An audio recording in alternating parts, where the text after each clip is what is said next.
Hello and welcome to Chapter 1 of Principles of Marketing BSBA 2204.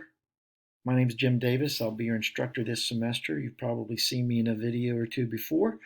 Um, but what I like to do in these chapter reviews is simply go through the PowerPoint slides which you have at your disposal inside the uh, weekly folder in course content.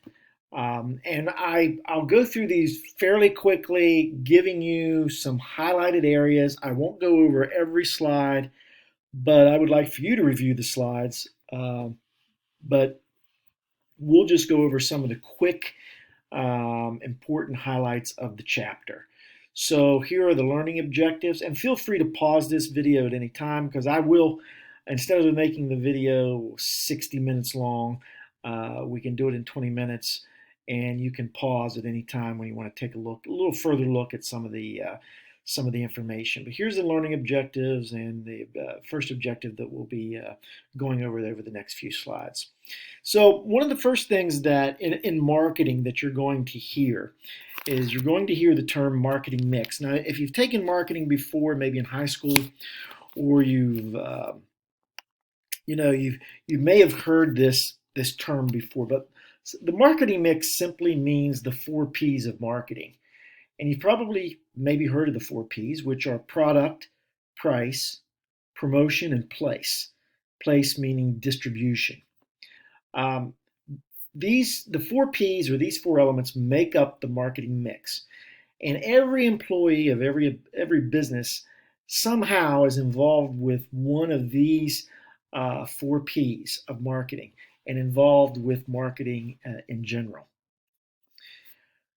Every textbook has its own definition of marketing. This one's not really that bad, but here the authors talk about how the marketing is the process which companies use to create value for customers in order to capture value back from the customers, meaning profit from the price that they pay for the products or services that they buy. But value is one of the things that you'll hear me say this throughout the semester. In order to have any product or service that's going to be successful in the eyes of the consumer, it has to offer value to the customer. In other words, if it doesn't offer value, a customer is not going to pay for or buy that product or service. Or if they do buy that product or service and don't find value, they will not buy it again. So the entire marketing mix has to offer or must offer value. Here's a picture of me shaking hands with Pete Rose, who many of you may not even have ever heard of his name. He used to be a baseball player for the Cincinnati Reds years ago, and he's a legend. He's banned from the Baseball Hall of Fame because of gambling, but I was in Vegas. Well, I go to Vegas quite often, but this was a few trips ago right before Christmas a couple years ago.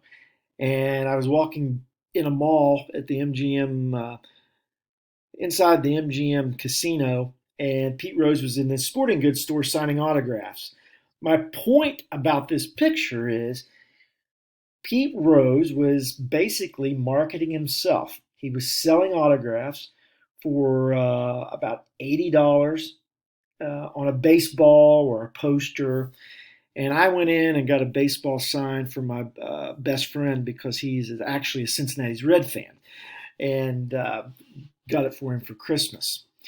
I won't test you on this slide, as the slide says, but I do want to take this time to tell you that I do have a Twitter account, and you can follow me at JimDWV43, and I sometimes post relevant marketing articles or current events that are happening in marketing. So if you want, it's not mandatory, you won't be tested on it, but just to try to give you an extra bit of value for the course, You can follow me on Twitter, and like I said, I'll once in a while I don't tweet a lot, but when I do, I try to tweet something that is of value for people to see so that they can learn something that's going on in the world or relevant to marketing.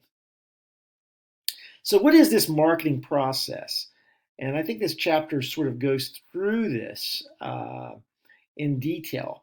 But creating value for customers and building customer relationships is really what marketing is all about. And it goes through this process, this 5-step process, where marketers must understand the marketplace and the needs that customers have and the wants that they have. And there's a difference between needs and wants. I need food, so when I get hungry, I have to eat. But I want a Big Mac. I could eat rice, although I don't like rice. But I want a Big Mac or I want a pizza. I need to eat, but I want something specifically to fill that need. And then understanding that from a marketer's standpoint, they can design a customer value driven marketing strategy. McDonald's can put the Big Mac on sale, buy one, get one, or a Big Mac meal for $3.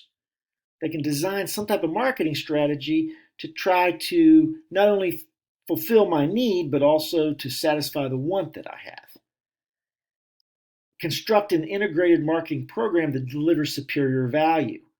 So, an advertising campaign, or possibly a newspaper coupon that they might put in the paper, in order to engage customers so that they can build some type of relationship that's profitable, but also creating value for the customer. And in turn, that captures the value from the customer and creates profits and customer equity, which we'll talk about later on in the semester.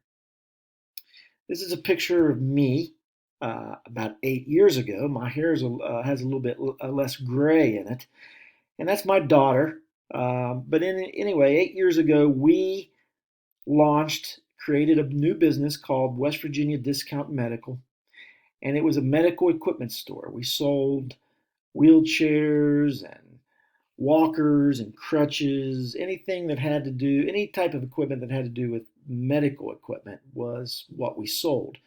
We had our company in Morgantown, but I just wanted to use this medical equipment company to um, give you the example of the marketing process that we used. Now, the value that we offered our customers was medical equipment that was offered through retail, but at very low prices. So understand the marketplace and the customer's needs and wants. So I had experience in the market. I was director of sales and marketing for a large medical equipment company, and I knew what the customer's needs and wants were. So I understood that perfectly. Design a customer value driven marketing strategy. I wanted to offer our products, high quality products at low prices and very, very good customer service or benchmark service. Low prices, websites, social media, customer relationships, that was all part of our integrated marketing program that delivered value. And engage those customers so that I could build profitable relationships. And I did that through free delivery. Hospital and nursing homes were our customers, and we were the suppliers. So there was a marketing process put together so that we could sustain ourselves through revenue, and profit. Obviously, marketing comes in all types of forms, and today, even more so with as popular as digital technologies become. So it's all around you. Today, wherever you're listening to this or watching this video, sometime during this day, you will experience hundreds of different forms of marketing. And you may not know that, but subconsciously you'll see it. You'll hear a radio commercial, see a TV commercial, pass a billboard, see a sign. Marketing is everywhere, and it's bigger than ever because now marketers, they want to become part of your life experience, and they try to do that with their brands. They want to help you live their brands. I don't know if any of you are familiar with the Life is Good brand, which they primarily make t-shirts and clothing with Life is Good screen printed on it, but they're trying to build a way of life. And some people, including myself, and I'm actually wearing right now, you can't see it, but I'm actually wearing a Life is Good t-shirt. It's all about enjoying life, and they sell more and more products because of that customer experience. Untuck It. I don't know if you've ever heard of Untuck It before, but it's a brand that promotes style and comfort, and they sell comfort from the fact that their shirts are not tucked in. And if you can see this right here, this man doesn't have his shirt tucked in. And Untuck It sells comfort and style and a very relaxed atmosphere. I was in a Untuck It store in Austin, Texas a few years ago, and they had a couch that you could sit on. They even offered you a drink, bourbon, free of charge. Just sit there and relax. Take in the clothing that you see around you. I mean, it was just the image that they were trying to sell, and it was all about marketing the product.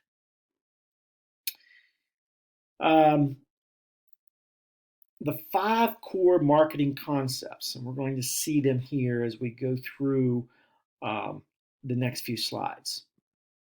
So what is a need? We talked about that earlier. Need is you have to have it. Food, water, shelter, clothing. The want is how we shape that need into something that's been shaped by our culture or our individual personality. So you may need clothing. You don't need an Untuck It shirt, but maybe you want to be stylish and you want to wear an Untuck It shirt.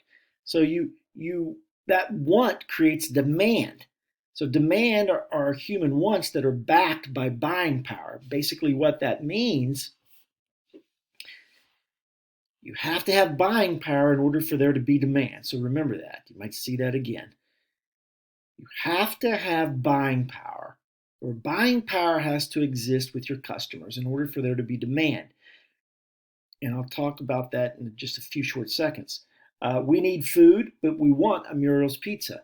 But if we don't have any money in our pocket, then Muriel's Restaurant can't see any demand from us because their pizzas cost 15 to 20 bucks.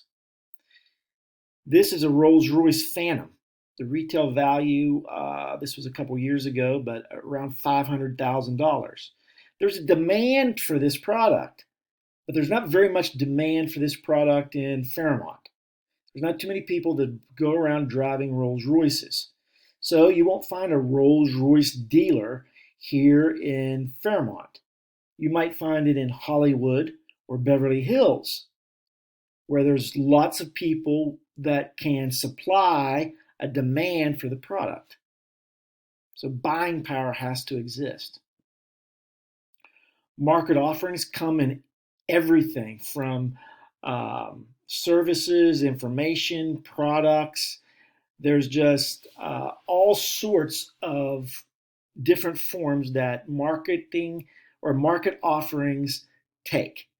So it could be Buffalo Wild Wings, which is food, but it could be television sets or a hair salon, services, tax advising.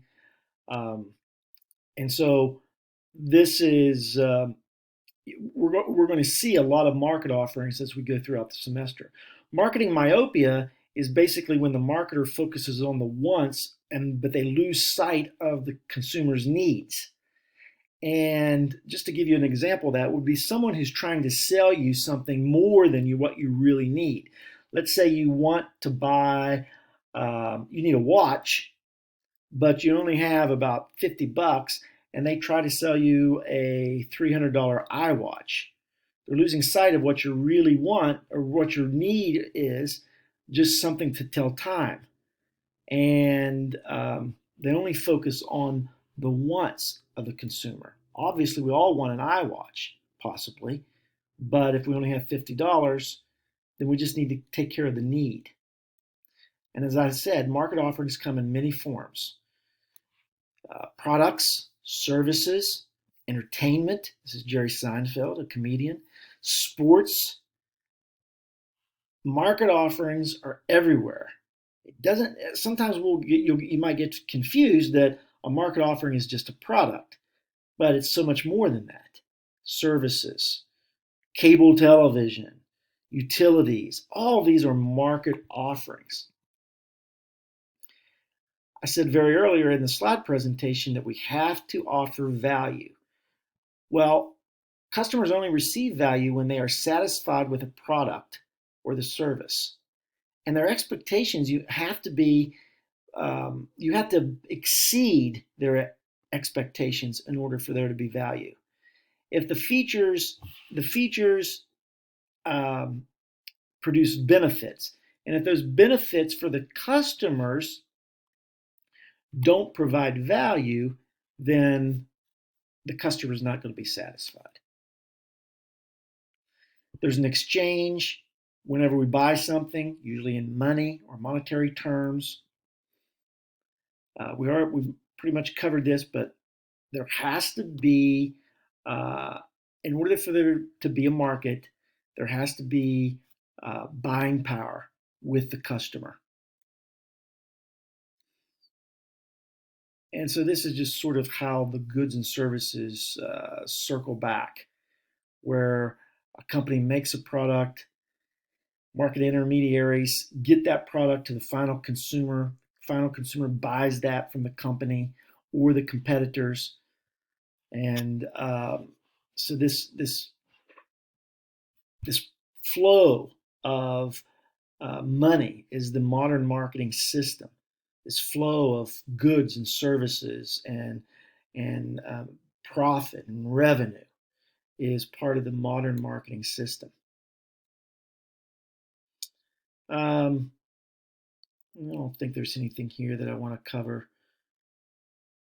Value proposition is what the company basically says how they're going to deliver value. What makes them different from their competitors? There's lots of hotels to choose from, but the Hyatt is expecting their outlets to provide business travelers with a very comfortable room so that they feel it's good not to be home. It's nice to be away. That's really a big statement to say, but they're saying their value is the comfort. That's their proposition. That's their value proposition. It's those benefits or values that they promise to deliver. What is Starbucks' value proposition? What is the unique experience that you get when you go to a Starbucks? Well, obviously, it's more than just drinking coffee.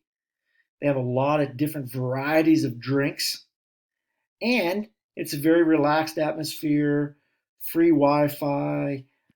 Unfortunately, during the pandemic, we might not be able to stick around, but Starbucks has something. They have that experience that people like, and if you remember the Life is Good slide where I talked about marketers are trying to deliver an experience for you as a customer.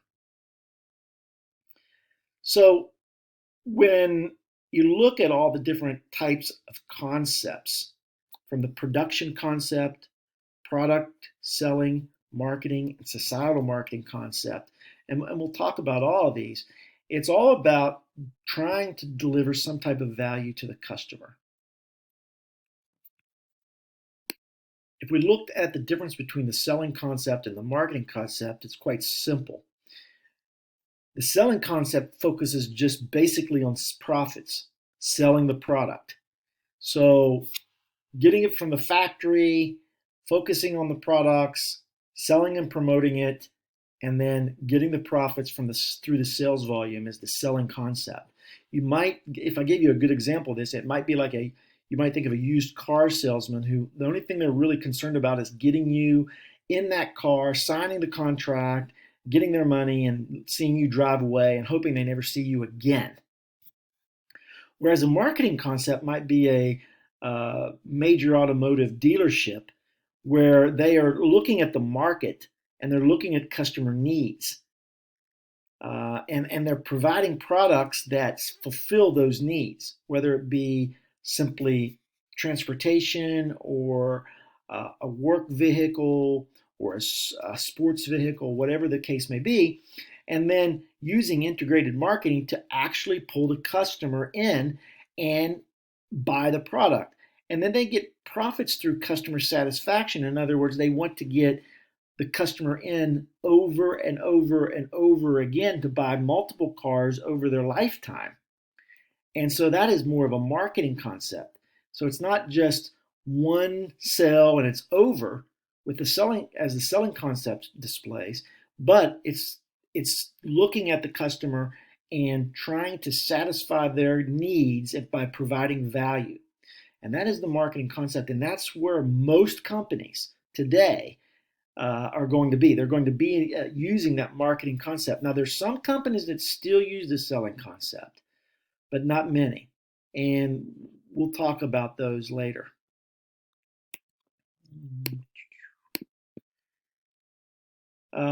So here we're just talking about the societal marketing. What is it?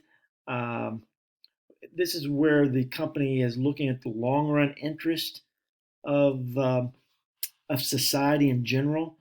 Whole Foods. I don't know if any of you have been there, but they sell basically really a lot of organic foods that haven't been, a lot of chemicals haven't been used on them.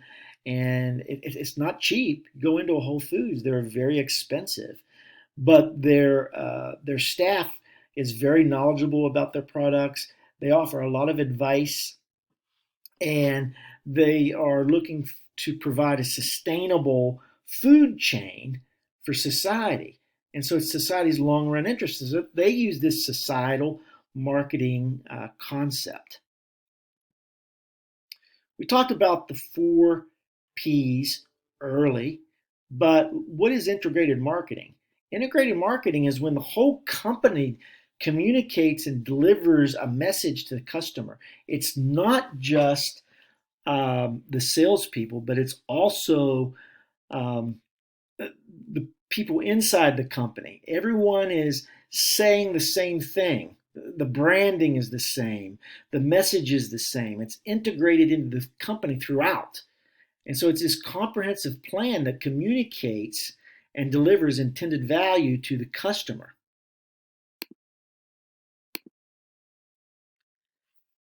Customer relationship management. Let's talk a lot about this because CRM, as its acronym is a buzzword or a buzz acronym that you're going to hear um, way beyond after you're finished at Fairmont State. This is something that all companies use some type of customer relationship management system, whether it be very non-technical or it can be very technical, such as using some type of computer software to maintain some type of database about customers. So, what is customer relationship management?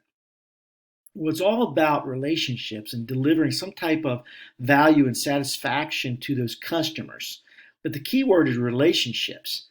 All companies are looking for that long-term profitable customer relationship. In other words, they want to make sure that they deliver satisfaction to the customer so that the customer continues to come back time and time again. These customers are the most profitable customers. Getting new customers and only having them for one transaction is a very expensive way to do business. So it's very critical that a company has a customer relationship management program that will ensure that they have repeat purchases from loyal customers. Here's an example from LL Bean. This is their philosophy on customer satisfaction. So I'd take a look at that, pause it and take a look and read that. But if you see over here on the left, what is customer perceived value? Well, that's perceived value is the difference between the total perceived benefits and the cost of the product, or whatever it cost the customer. The satisfaction comes from the extent to which the perceived performance of the product matches the expectations of the customer or the buyer.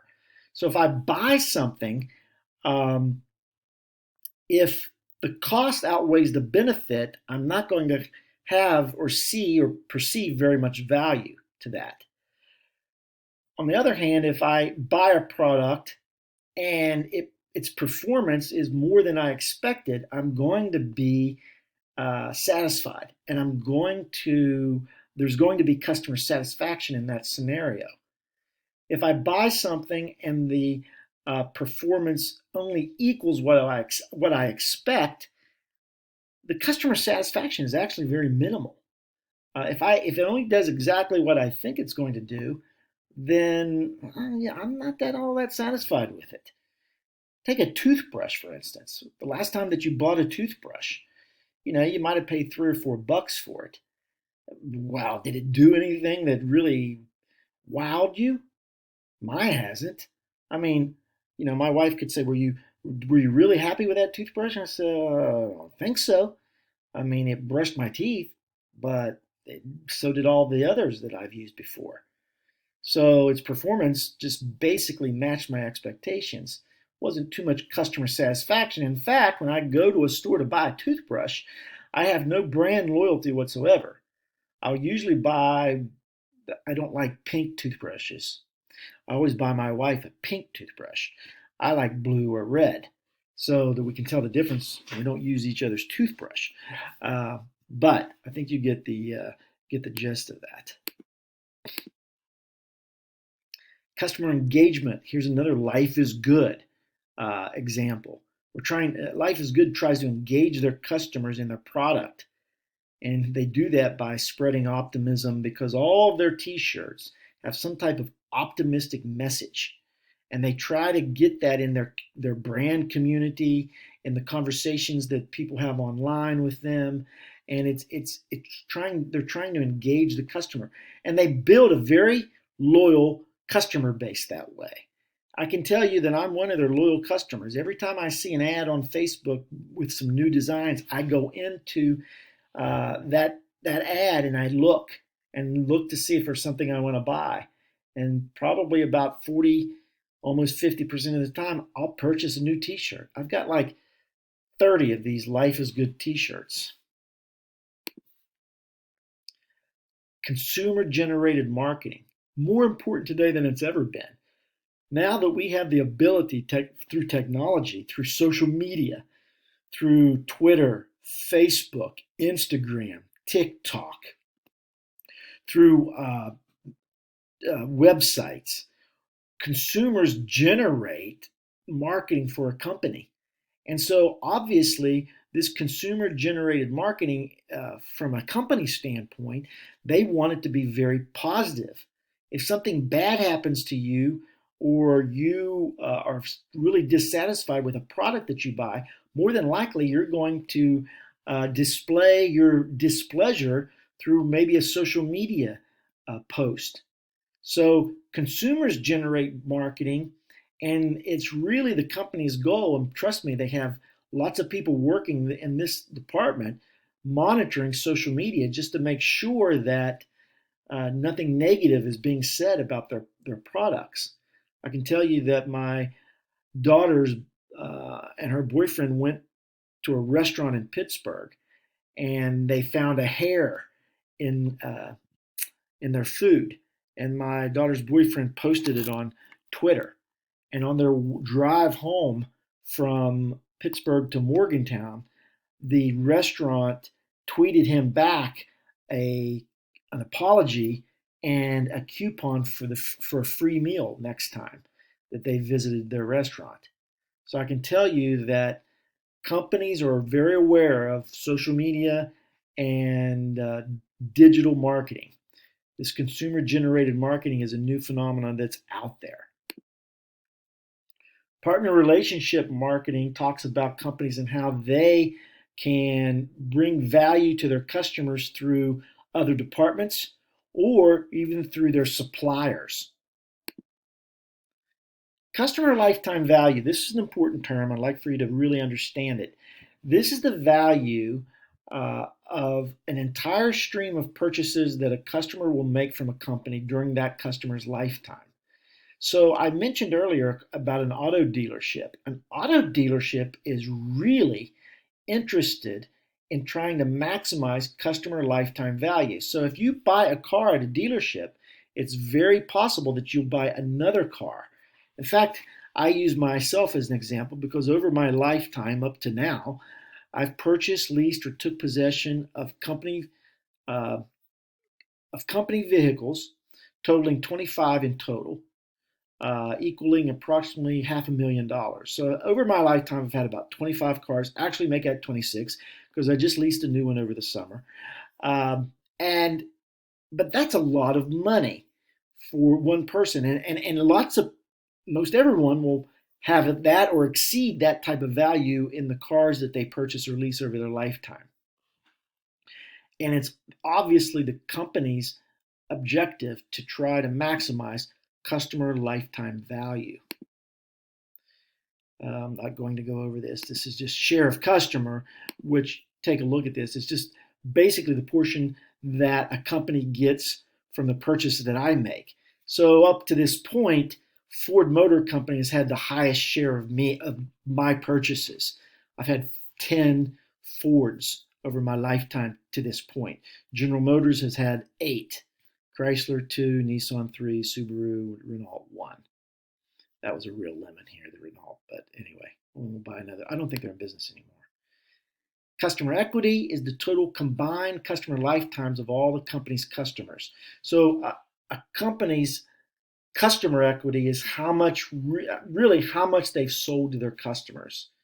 It's all those lifetime values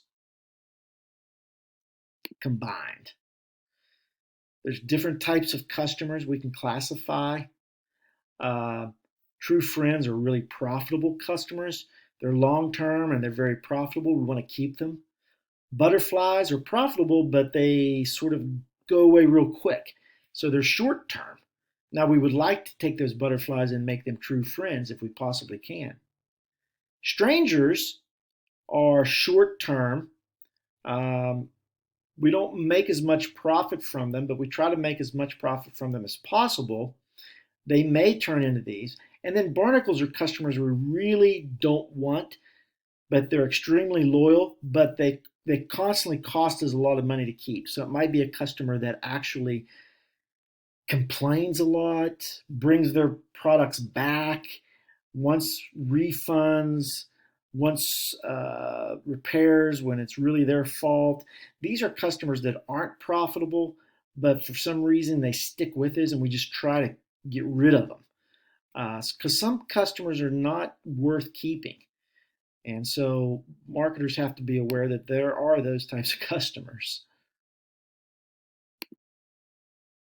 We all know that digital and social media is trending upward every day.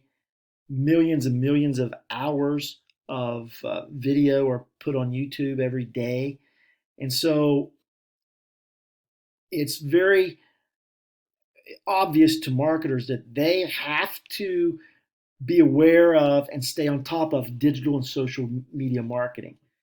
Marketing 3399 is it's a temporary course number, but we teach social media marketing and digital marketing in that course. Companies no longer have complete control because of that consumer generated marketing that comes from this digital and social media marketing. There's nonprofit marketing. Lots of companies are out there that are nonprofit. There's rapid globalization. These are just some trends that you see. There's sustainable marketing, societal marketing, which we talked about. You can pause and take a look at this. I'm not going to explain it, but I do want you to know that this this right-hand portion or this right-hand column is important. So take a look at that, and we've basically discussed that up to this point. And that is the end of this chapter. So review this chapter in your textbook. Take a look at the slides. You've looked at this video. If you have any questions, take a look. Do the assignment, the Chapter 1 assignment, and take the very short Chapter 1 quiz. If you have any questions, you can always reach me via phone or email. And I hope you have a great day. Stay healthy, stay safe, and we'll see you next chapter.